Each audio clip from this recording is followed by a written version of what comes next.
जय केदारनाथ। आप ठीक मेरे पीछे ये केदारनाथ मंदिर देख रहे होंगे और जैसा कि आपको पता है कि ये मेरा तीसरा विज़िट है केदारनाथ मंदिर के लिए। आज ये जो मैं वीडियो जो मैं आपके साथ बना के शेयर कर रहा हूँ उसका पर्पस क्या है। कई बार लोग कहते हैं कि आप मंदिर क्यों जाते हैं, क्योंकि भगवान तो हमारे मन में बसते हैं, तो फिर हमें इतनी दूर मंदिरों में जाने की क्या ज़रूरत है। मैं भी नहीं जाता था, लेकिन जब से मैं केदारनाथ आया हूँ एक चीज़ मुझे ज़रूर समझ में आई है। वो ये है कि हम मंदिर इसलिए आते हैं, या मैं मंदिर इसलिए आता हूँ ताकि मेरा जो विश्वास है, मेरा जो बिलीफ है, जो मेरा एक सम्मान है भगवान के लिए, जो विश्वास है वो और सुदृढ़ हो, बहुत ज़्यादा स्ट्रॉन्ग बने। और शायद इसीलिए मुझे हर बार यहाँ पर आके अपने उस विश्वास को पाने की एक क्षमता मिलती है, उसको स्ट्रॉन्ग बनाने की एक रास्ता दिखता है, जिसकी वजह से मेरे को यहाँ से आने के बाद एक शक्ति जैसी एहसास आता है। तो इसीलिए मैं इस मंदिर में, केदारनाथ मंदिर में, ख़ास तौर से केदारनाथ मंदिर में मैं हर साल आता हूँ और आने वाले सालों में भी आने की कोशिश करूँगा, अगर बाबा केदार की कृपा रही तो ये जो पूरा वीडियो मैंने बनाया है, इस पूरे वीडियो को जहाँ से हमने दिल्ली से यात्रा शुरू करी, और ये पूरा प्लान जो था वो एक रैंडम प्लान था। मतलब ऐसा नहीं था कि हमारे पास कोई टैक्सी थी या हमने कुछ बहुत ज़्यादा बुकिंग करी थी। हमने सिर्फ कुछ लोगों से बात करी थी कि हमारे को बुकिंग चाहिए और हम आ रहे हैं, जबकि हमें पता था कि रश होने वाला है, लेकिन फिर भी निकल पड़े अपने बिलीफ को, अपने विश्वास को और स्ट्रॉन्ग और सुदृढ़ बनाने के लिए। और शायद इसी को पूरा करने के लिए बाबा केदारनाथ ने हमारी मदद करी। और आज देखिए, हमारे को भगवान की दया से कमरे भी मिले, दर्शन भी मिले, क्योंकि लास्ट ईयर जब हम आए थे हमें दर्शन नहीं प्राप्त हुए थे, क्योंकि कोविड की वजह से अंदर आना अलाउड नहीं। तो ये एक अपने आप में एक शक्ति है। तो आप इस वीडियो को ज़रूर देखें। इसमें मैंने पूरी कोशिश की है कि मैं आपको ये बताऊं कि आप कहां से कैसे आएंगे, कौन सी जगह आप रुक सकते हैं, कितने कम कॉस्ट में। आप विश्वास कीजिए, ये पूरा का पूरा ट्रिप जो है ये 5,000 से भी कम पैसे लगे हैं यहाँ तक पूरा करके वापस घर जाने के लिए। ये और भी थोड़ा सस्ता हो सकता था अगर हम और थोड़ा रैंडम प्लान करते। हमने हर जगह डॉर्मेट्री बुक करी, हमने टेंट बुक करे, और ये सब रैंडम प्लान था। लेकिन ये रैंडम प्लान भी तभी सक्सेसफुल होते हैं जब ईश्वर की कृपा होती है। और शायद ईश्वर की कृपा थी कि आज दोपहर को हमने दर्शन किए और अब हम थोड़ी देर बाद आरती देखेंगे। तो ये पूरा वीडियो आप शुरू से एंड तक ज़रूर देखिएगा, क्योंकि मैंने इसमें वो सब कैप्चर किया है जो आपको जानना चाहिए, जो आपको हेल्प करेगा आपके प्लान बनाने के लिए और आपका विश्वास स्ट्रॉन्ग करने के लिए। इसका एक ही पर्पस है, आपके अंदर आपके विश्वास को और स्ट्रॉन्ग बनाना, आपको पावरफुल बनाना, ताकि आप अपने जीवन में सक्सेस पा सकें। So this is our journey to Kedarnath. और वैसे मैं आपको बता दूं, ये पूरी की पूरी आज अनप्लान्ड जर्नी है। हम कल रात को निकलने वाले थे, फिर हमने डिसाइड किया नहीं, हम आज सुबह निकलते हैं। तो इसके लिए हमने पहले शताब्दी बुक करी, और शताब्दी की टिकट जस्ट एक दिन पहले करी थी, तो हमें आराम से शताब्दी तो मिल गई। लेकिन शताब्दी से हरिद्वार आने के बाद हमें ऋषिकेश से आगे जाना था, और अब ऋषिकेश पहुंच गए हैं, लेकिन अब ये नहीं पता कि आगे रुद्रप्रयाग तक कैसे जाएंगे, क्योंकि आज हमारा टारगेट है हम रुद्रप्रयाग पहुँचेंगे। फिर रुद्रप्रयाग से हम कल सुबह गौरीकुंड के लिए जाएंगे, और परसों सुबह हम केदारनाथ की यात्रा शुरू करेंगे। अब ये एक अनप्लान्ड जर्नी का यही एक सबसे अच्छा मज़ा है कि आपको एक अच्छी चाय मिलती है। पीछे विशाल इस समय चाय पी रहा है, और मैं उसके बाद जाके चाय पीऊँगा। और अभी हमें कुछ नहीं पता कि हम यहाँ से रुद्रप्रयाग कैसे पहुँचेंगे। आप मेरे पीछे देखेंगे, यहाँ पूरे ट्रैकर्स खड़े हैं। इस जगह का नाम है नटराज चौक, और हम बस स्टैंड पहुँचे थे पहले, बस स्टैंड से नटराज चौक आए हैं। अब यहाँ पर सबसे बड़ी डिफ़िकल्टी ये है कि ये ट्रैकर तभी चलेंगे जब इसमें 10 लोग पूरे होंगे।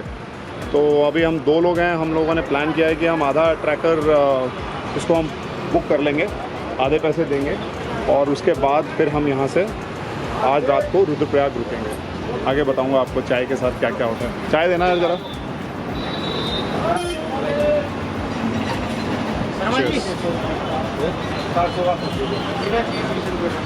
अच्छी है।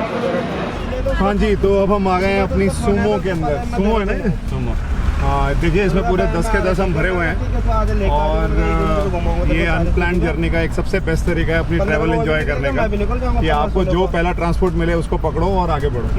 तो अब यहाँ से रुद्रप्रयाग जाने की तैयारी है। हम सारे इसमें बैठ के रुद्रप्रयाग जा रहे हैं। शायद कितना 4-5 घंटे,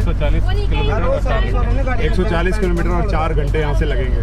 तो लगभग ये सुमो आपसे 400 रुपये पर पर्सन लेती है और 4 घंटे में आपको पहुंचा देगी। तो अभी 2 बज रहे हैं तो शायद हम 6-7 बजे तक 7:30 तक हायर साइड पे पहुंच जाए और लेट्स एंजॉय दिस जर्नी। सो ऋषिकेश से करीबन 1:15 बजे निकलने के बाद अब हम लगभग 7-7:15 हो रहे हैं, हम रुद्रप्रयाग पहुंच गए हैं। हमें मिली है यहाँ पर GMVN जो गवर्नमेंट का होटल है, उसमें हमें यहाँ पर एक डॉर्मेट्री इशू हुई है। करीबन 8 बेड हैं, अगर आप देखेंगे पीछे बहुत नीट एंड क्लीन है। क्योंकि मैं और विशाल ही यहाँ पर थे तो हमने सोचा कि हम डॉर्मेट्री में ही रुकते हैं, हमें एक बड़ा रूम लेने की क्या ज़रूरत है। लेकिन अगर आप फैमिली के साथ आते हैं तो डेफिनेटली आप एक यहाँ पर रूम ले सकते हैं, जिसमें लगभग 2600 से 3000 रुपये का आपको एक रूम मिल सकता है। लगभग 7:30 हो गए हैं, हम सुबह 5 बजे के निकले हुए हैं। थोड़ा रेस्ट करेंगे, मुँह हाथ धोएंगे, उसके बाद will have our dinner, then will take rest. और कल सुबह यहाँ से हम गौरीकुंड के लिए निकलेंगे, जो लगभग 2.5 से 3 घंटे लग सकते हैं यहाँ से। और हम चाहते हैं कि हम सुबह पहुँच जाएँ जल्दी, क्योंकि बहुत धूप होती है और धूप में ट्रैवल करना वैसे ही यहाँ बहुत डस्टी है, बहुत काम चल रहा है। तो उम्मीद ये है कि हम जल्दी से जल्दी निकलें। और मैं आपको और बताऊंगा यहाँ पे कैसा रेस्टोरेंट है, क्या डिनर मिलता है। और लॉज जो इस समय हम यहाँ पर डॉर्मेट्री में हैं बहुत इकोनॉमिकल है, just 300 rupees you have to pay and it's very easy and simple stay that we wanted, because हम जिस पर्पज़ के लिए आए हैं वो महादेव के दर्शन है। तो मिलते हैं थोड़ी देर में। हाय, गुड मॉर्निंग। सो फाइनली हम सुबह 4 बजे उठे हैं, मैं और विशाल को मैंने बोला थोड़ा रिकॉर्ड करने के लिए। और सबसे अच्छी बात ये हुई है कि मुझे यहाँ एक चाय मिली है। तो अगर आप यहाँ पे GMVN की लॉज में रुकते हैं तो यहाँ इसको रुद्रा लॉज भी बोलते हैं। तो रुद्रा से हार्डली 2 मिनट की दूरी पे आपको एक बढ़िया चाय मिलती है, जो मात्र 10 रुपये में आपको एकदम फ्रेश चाय बना के देता है। और वो चाय पीने के बाद जो मुझे फ्रेशनेस मिली वो मैं बता नहीं सकता। और उसके बाद मैंने एक अच्छा सा बाथ लिया, जो बहुत ठंडे पानी का बाथ था, और उससे जो मुझे फ्रेशनेस मिली, अब मैं इतना पावरफुल फील कर रहा हूँ कि मैं यहाँ से अब एवरेस्ट भी चढ़ सकता हूँ। So it's now around I think 5:20 AM और अब हम रेडी हो रहे हैं। विशाल रेडी हो चुका है, कैमरा होल्ड किया हुआ है उसने, और अब मैं रेडी हो रहा हूँ बिकॉज अब हम यहाँ से लगभग 5:30 के आसपास निकलेंगे गौरीकुंड के लिए। तो आप देख सकते हैं अभी सामान हमारा थोड़ा बिखरा हुआ है, लेकिन जल्दी से ये सब पैक होने वाला है और हमारी नेक्स्ट जर्नी स्टार्ट होने वाली है। तो कहीं ना जाइएगा, यहीं रहिएगा, जल्दी मिलते हैं। तो आप देख सकते हैं इधर मेरे पीछे काफ़ी गाड़ियाँ एक के पीछे एक लगी हुई हैं, और ये सारी गाड़ियाँ जो हैं हमें गौरीकुंड, हरिद्वार, ऋषिकेश, इसको सिटी सेंटर पॉइंट बोलते हैं। इस सिटी सेंटर पॉइंट से आपको बहुत सारे ऐसे व्हीकल्स मिलेंगे जो अभी यहाँ से निकल जाएंगे, और उसके बाद जैसे जैसे टाइम निकलेगा ये व्हीकल्स आपको कम से कम मिलेंगे, मतलब इनकी गिनती कम हो जाएगी और दिन चढ़ते चढ़ते आपको कोई व्हीकल नहीं मिलेगा।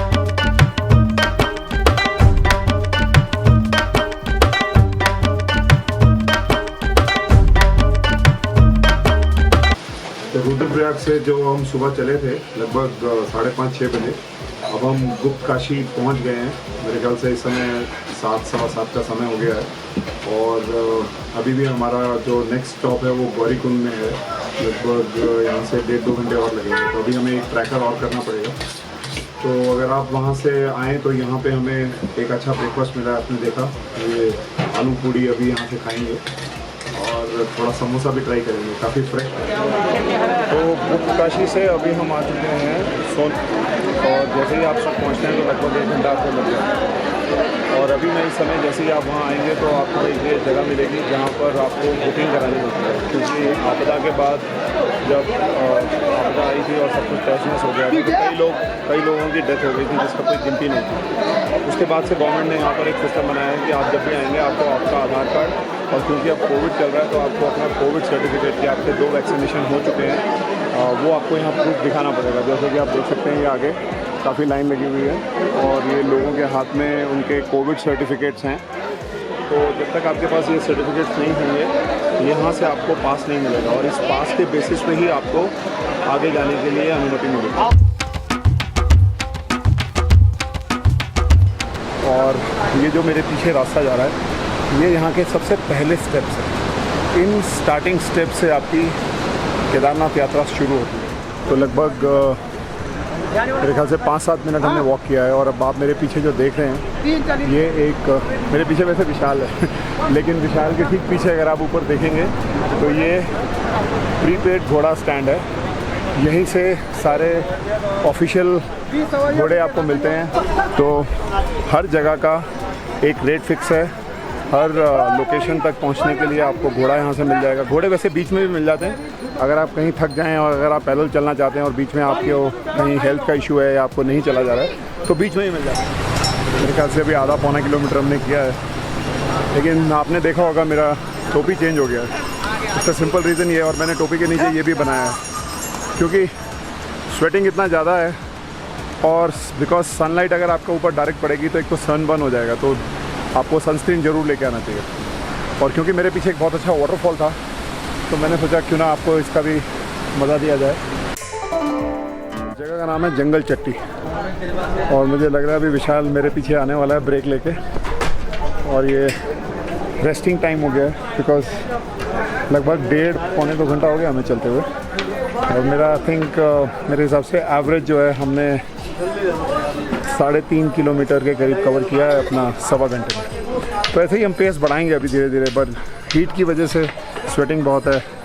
स्टेमिना चाहिए आपको, स्टेमिना चाहिए, वर्क ऑन इट। ऐसे पॉइंट पे पहुँचे हैं, यहाँ पर सब कुछ लिखा है अभी आगे क्या क्या आने वाला है। तो आगे ये Bhimbali, base camp, small Linchauli और फिर श्री केदारनाथ।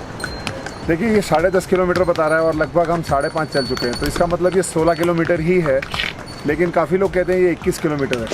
अब इसको तय कैसे करेंगे? मैंने आज अपनी ऐप में, स्ट्रावा ऐप में इसको ऑन किया है, तो जो स्ट्रावा ऐप आज मुझे बताएगी वही फाइनल स्कोर होगा कि ये 16 किलोमीटर है या 21 किलोमीटर है। देखते हैं आगे क्या होगा। ठीक है, सो अभी लगभग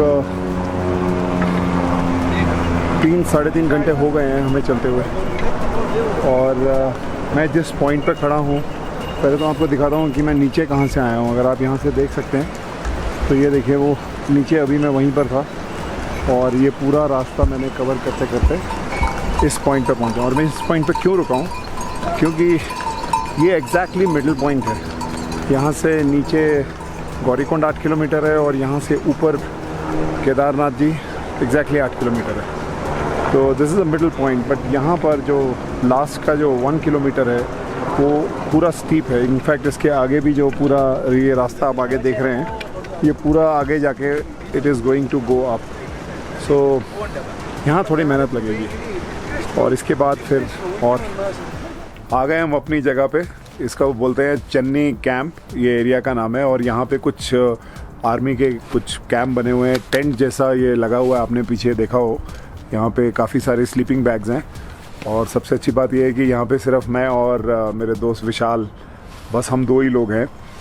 आज जैसा मैंने आपको बताया था अभी पीछे कि हम चन्नी कैंप जाएंगे, क्योंकि शाम के 6:30 बज चुके थे, अंधेरा हो चुका था और सर्दी बहुत हो रही थी। और क्योंकि यहाँ जैसे ही सन सेट होता है उसके बाद एकदम हवा चलती है और एकदम चिल्ड मौसम हो जाता है। तो यानी कि जो टेम्परेचर शायद 20 या 22 रहा होगा वो अब जाके मुश्किल से 2 या 3 पे होगा और शायद रात को होते होते ये 0 या -1 हो जाए। तो आप देख सकते हैं मैंने पूरी टोपी से, इवन मैंने एक कान के ऊपर भी एक लेयर, गले में लेयर, और पूरा अपने आप को पैडअप कर लिया है ताकि मुझे पूरी रात कोई दिक्कत ना हो। अभी हम जस्ट डिनर करके आए हैं क्योंकि डिनर हमारे साथ नहीं था।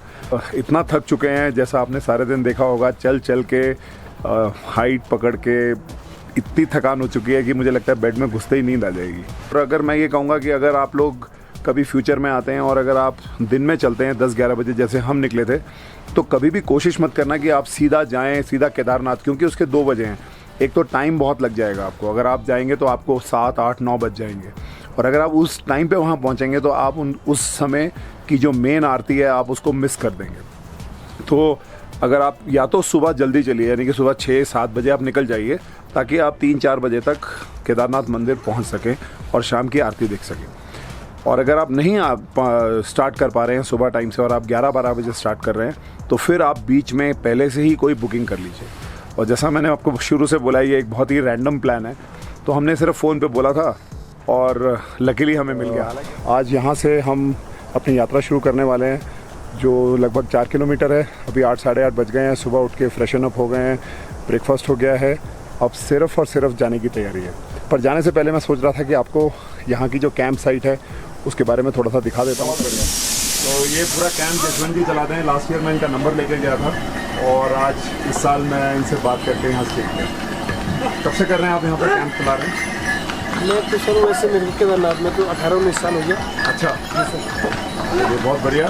तो अगर आप यहाँ पर आ रहे हो तो इनके कैंप ज़रूर आना है। यहाँ फ्रेश नाश्ता, पराठे, रोटी, सब्जी और बहुत बढ़िया समोसे मिलते हैं। हेलो दोस्तों, तो चानी कैंप से ये एक स्पेशल पॉइंट है। यहाँ से केदारनाथ सिर्फ 1.5 किलोमीटर रह जाता है। ये वो पॉइंट आप अगर मेरे पीछे देखेंगे तो यहाँ सिर्फ और सिर्फ घोड़े ही घोड़े खड़े हैं। और ये जो घोड़े हैं, ये घोड़ा पॉइंट है यहाँ। इसके आगे घोड़ा अलाउड नहीं है यहाँ। सिर्फ इसके बाद वो जो पीठ पे बिठा के जो केदारनाथ मूवी में वो जो राजपूत जी ले गए थे वो अलाउड है।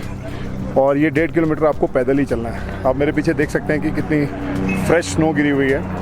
और एक और साधन है जो आपको बिल्कुल पास पहुंचा सकता है, वो है ये हेलीकॉप्टर जो मेरे पीछे इस समय निकल रहा है, अगर आपको दिख रहा हो तो ये हेलीकॉप्टर सीधा कैंप साइट के पास जाता है जहाँ पे स्टे अरेंजमेंट है। और वहाँ से शायद 500 मीटर 800 मीटर का रास्ता है मंदिर तक का। तो अगर आप घोड़े से आएंगे तो आपको यहाँ कंपलसरीली उतरना ही पड़ेगा और यहाँ से फिर आपको पैदल जाना पड़ेगा।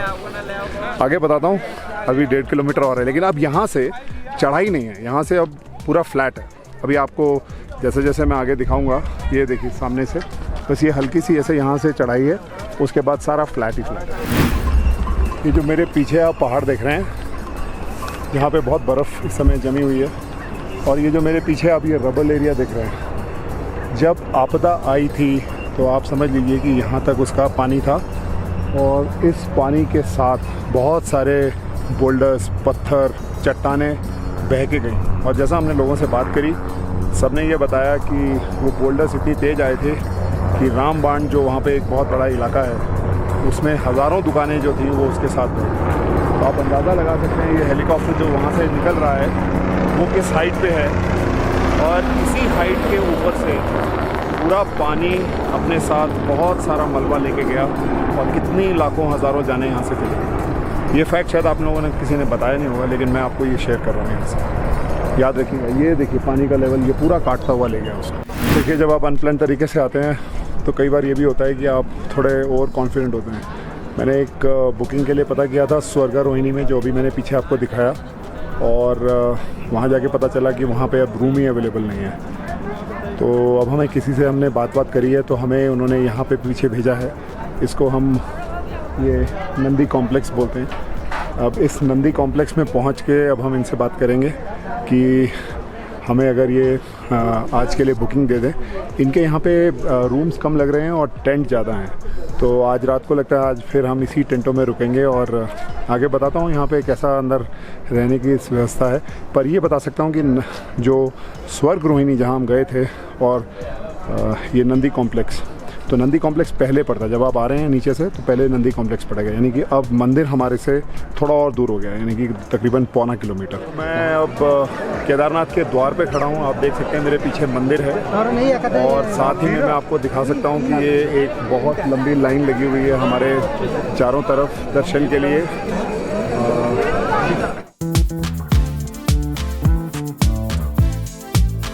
कैमरा अंदर मंदिर के अलाउड नहीं है, लेकिन मैं एक बात ज़रूरी बताऊंगा कि जब मैं लास्ट टाइम आया था तो कोविड की वजह से यहाँ बाहर ही उन्होंने एक छोटा सा चबूतरा बनाया था जिसे आप देख सकते हैं। लेकिन अब एक अच्छी बात यह है कि वैक्सीनेशन की वजह से अब आप मंदिर के अंदर भी जा सकते हैं। तो उम्मीद यही रहेगी कि जितना ज़्यादा क्लोज़ मैं ले जा सकूँ मैं आपको ज़रूर दिखाऊँगा।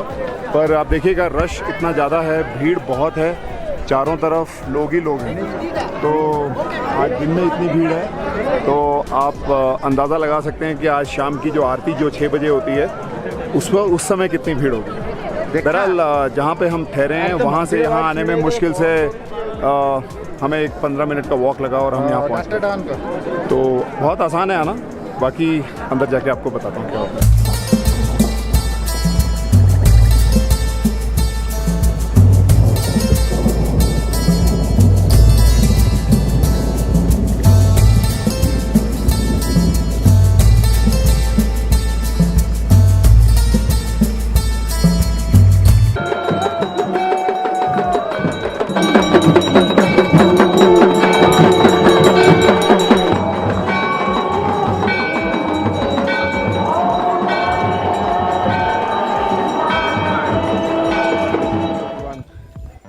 आज डे 3 है और क्योंकि कल हमने अपने बाबा के दर्शन किए, शाम को आरती अटेंड करी, थोड़ा खाना खाया और तकरीबन 8:30 बजे हम सो गए थे। और मैंने और विशाल ने आज ये तय किया था कि हम सुबह थोड़ा जल्दी निकलेंगे क्योंकि हमें शाम की बस पकड़नी है। तो लगभग 4:30 बजे हम उठे और तकरीबन 5 बजे हमने स्टार्ट कर दिया था। अभी 7:15 हो रहे हैं और बहुत जल्दी कवर हो जाता है ये एरिया, बिकॉज़ जैसे जैसे आप नीचे आते हैं वैसे वैसे आपकी स्पीड भी बढ़ती है। तो पूरा टारगेट ये है कि अगले 2 से ढाई घंटे में हम नीचे पहुंच जाएं, क्योंकि हम उसके आगे फिर हमें काफ़ी रास्ता कवर करना है ताकि रात तक हम ऋषिकेश पहुंच सकें। बताता हूं आपको। सो हम वापस आ चुके हैं जहां से हमने अपनी यात्रा शुरू करी थी। कल नहीं, परसों शुरू करी थी। तो आज एग्जैक्टली 2 दिन के बाद हम यहाँ वापस आए हैं। तो लगभग 4 साढ़े 4 घंटे लगे हैं मेरी ऐप के हिसाब से नीचे आने में मेरे को। और मैं आशा करता हूँ कि आपको मेरे ये वीडियोस पसंद आएंगे। आपको जो इन्फॉर्मेशन मैंने दी है वो आपको काफ़ी काम आएगी जब आप अपना अगला ट्रिप यहाँ प्लान कर रहे होंगे। देखिए, आज सैटरडे है और अगर कल फ्राइडे को लगभग ऊपर 4 से 5 हज़ार लोग थे, तो आज कम से कम वहाँ पर 10,000 लोग हैं। आप मेरे पीछे देख सकते हैं कि जिस हिसाब से भीड़ आती जा रही है। I think capacity is going to become a big problem. तो मेरा आपसे एक पर्सनल एडवाइस है कि अगर आप केदारनाथ प्लान कर रहे हैं तो सैटरडे संडे अवॉइड कीजिए, बिकॉज सैटरडे संडे यहाँ इतनी भीड़ होगी कि ना आपको अच्छा खाने को मिलेगा, ना अच्छा रहने को मिलेगा, और इवन चलने के लिए आपको बहुत तकलीफ़ होगी क्योंकि इतनी भीड़ है कि उसमें घोड़े भी हैं और घोड़े अब मिल नहीं रहे हैं। तो आप समझ सकते हैं कि सिर्फ आने के लिए मत आइए, क्योंकि आपको ये यात्रा एंजॉय करनी है। और दूसरी सबसे इम्पॉर्टेंट चीज़ जो मैं बोलूँगा कि आप प्लीज़ अपनी फ़िटनेस पे काम कीजिए। मैंने रास्ते में बहुत सारे लोगों से बात करी, उन लोगों की फ़िटनेस का इशू इतना ज़्यादा था कि उनसे चला नहीं जा रहा था। जस्ट कैसे भी वो बैग उठा के आ गए। ये आसान नहीं है, ये मुश्किल है। ये उन्हीं के लिए आसान है जो अपनी फ़िटनेस पे काम करते हैं, जो अपनी हेल्थ के ऊपर काम करते हैं। तो अगर आप केदारनाथ यात्रा को एंजॉय करना चाहते हैं, अच्छे से यहाँ पर आना चाहते हैं, तो कोई वीकेंड मत प्लान कीजिए, वीकडेज़ पे प्लान कीजिए। और दूसरा, अपनी फ़िटनेस पे काम कीजिए, क्योंकि चढ़ना और उतरना दोनों रहता है। सो मैं आशा करता हूँ आपको इस चैनल में, इस ब्लॉग में बहुत कुछ समझ आया होगा और आप इस पे काम करेंगे। And don't forget to like and subscribe this channel. I will come back soon with another very wonderful adventure track that is coming on my way. Thank you and see you. From here we are leaving and coming back to Delhi.